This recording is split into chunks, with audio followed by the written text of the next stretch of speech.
Bisa, Bu. Kok? Oke, silakan.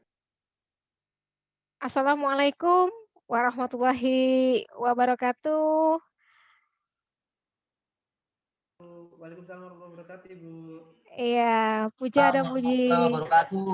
Waalaikumsalam warahmatullahi wabarakatuh. Puja dan puji syukur kehadirat Allah Subhanahu wa taala yang berikan kita kesehatan dan kesempatan sehingga kita bisa berkumpul walaupun hanya seperti dunia maya sekarang ini, tapi saya, merasa alhamdulillah sekali ya, Bapak-bapak kita bisa bertatap muka seperti ini, eee, untuk saling bertukar pikiran ya, Bapak, ya.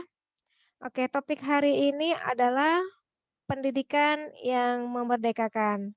Di sini sebelumnya saya berterima kasih sekali kepada bapak-bapak yang semuanya udah on time, tepat waktu. Dan saya di sini hanya memohon seandainya di antara kita ada yang berbicara, salah satunya ya jika satu berbicara, yang lainnya mendengarkan. Oke, sebelum kita mulai, saya ingin melihat senyum-senyum bapak-bapaknya dulu. Oke, Pak Hari Akbar masih semangat sekali. Pak Markun, oke, terima kasih Pak Markun, terima kasih Pak Akbar, sepertinya masih semangat sekali. Oke, biar lebih ceria, kita ada ice breaking ya Pak ya.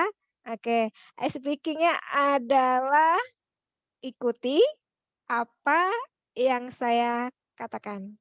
Pertama, mengapa bapak-bapak dipilih sebagai guru penggerak? Mungkin saya disuruh banyak belajar, Bu. Oke, terima kasih Pak Hari. Kalau Pak Markun Ya. gimana Pak Markun? Ya Bu, supaya lebih ngerti belajar lebih mantap Bu. Oke, oke ya Pak ya. Bagus sekali jawabannya semuanya keren-keren. Tapi mungkin kita lihat lagi ke permintaan dari ice breaking-nya ya Bapak-bapak ya. Tadi ice breaking-nya adalah ikuti apa yang saya katakan. Tadi saya mengatakan adalah yang pertama, mengapa bapak-bapak dipilih sebagai guru penggerak.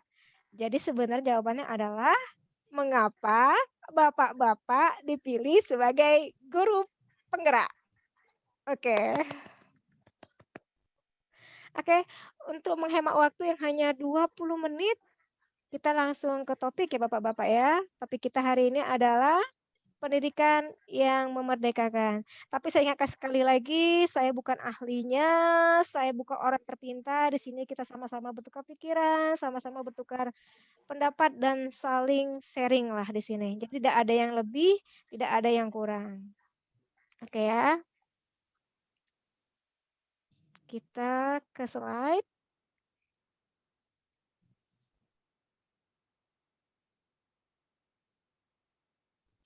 Oke. Pendidikan yang memerdekakan sebenarnya ini terinspirasi dari pemikiran Bapak Pendidikan Nasional Ki Hajar Dewantara. Namun untuk bisa lebih memahami seperti apa pendidikan merdeka ini, kita perhatikan slide satu persatu ya. Di sini nampak ya Bapak ya, ini saya ambil salah satu foto atau gambar dari pendidikan zaman Belanda. Jadi kalau kita lihat di sini eh, orang-orangnya yang bersekolah juga terbatas, gurunya juga cara pengajaran masih secara manual sekali dari satu panduan buku. Lalu orang-orangnya yang paling penting di sini adalah masih terpilih. Jadi kita tidak mempunyai hak untuk belajar sepenuhnya. Sedangkan pemerintah sudah mengeluarkan undang-undang tahun 1945 pasal 31, yakni setiap warga negara berhak mendapatkan pendidikan. 2, setiap warga negara wajib mengikuti pendidikan dasar dan pemerintah wajib membiayainya. Jadi di sini nampak kita ini sebenarnya sudah mulai merdeka. Karena apa? Di sini setiap orang, setiap anak itu berhak mendapatkan pendidikan. Jadi tidak ada pilih kasih. Oh dia orang ini, dia lingkungan seperti ini, semua berhak mendapatkan pendidikan. Lanjut. Profil dari Ki Hajar Dewantara. Ingarso Sung Tolodo. Ing Madio Mangunkarso Tut Wuri Handayani. Kalau kita perhatikan di sini pendidikan merdeka itu dari gurunya adalah di depan kita memberikan teladan, di tengah itu kita membangun kekuatan dan terus berkarya, di belakang kita memberikan dorongan kepada anak-anak.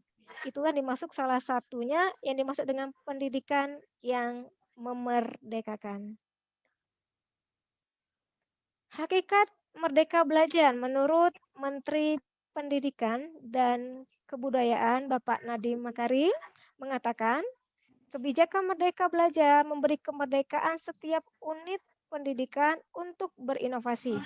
Jadi di sini ada kebebasan kita untuk berinovasi.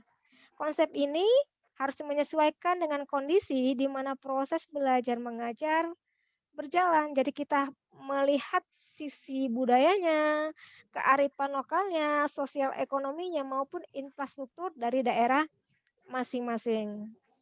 Kepada pendidikan yang bahagia. Berarti di sini gurunya bahagia, muridnya juga bahagia. Merdeka belajar menurut Bapak Ki Hajar Dewantara. Dia mengatakan tidak menyetujui pendidikan yang menggunakan perintah, paksaan, dan larangan. Guru haruslah tut wuri handayani. Namun di maksud sini bukanlah kemerdekaan peserta didik yang tanpa batas. Merdeka bukan berarti tanpa batas. Seorang guru tetap harus membimbing anak-anaknya agar tetap mewujudkan cita-citanya. Selain itu juga mementingkan kemerdekaan berpikir sang anak. Peserta didik dibiasakan sejak dini untuk mencari sendiri pengetahuan dan menggunakan pikirannya sendiri. Lanjut. Iya. Pendidikan yang memerdekakannya, kita akan menciptakan profil pelajar Pancasila yang memenuhi 6 aspek tersebut.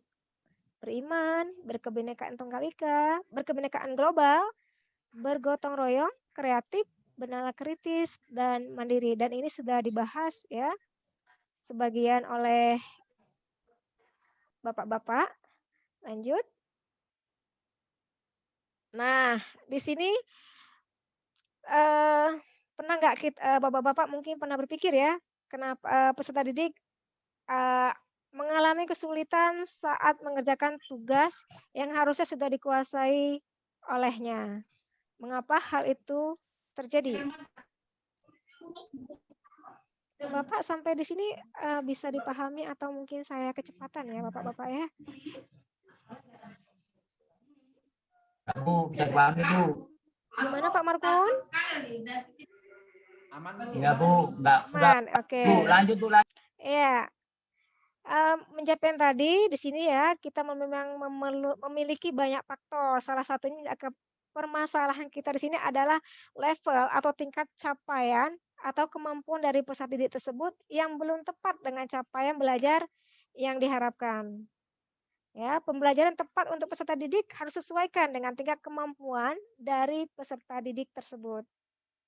Nah, sebelum kita membuat pelajaran berpusat pada peserta didik, kita harus mengenali peserta didik kita terlebih dahulu.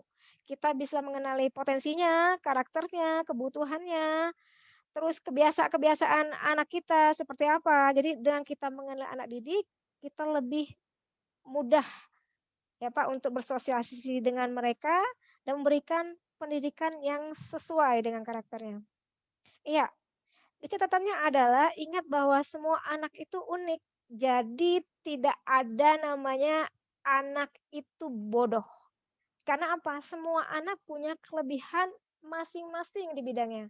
Salah satunya kalau dia mungkin lemah di pelajaran bahasa Indonesia, mungkin anak tadi lebih unggul di pelajaran matematika, atau dia lemah di bahasa Indonesia, lemah di matematika, mungkin dia ada lebih unggul di olahraga.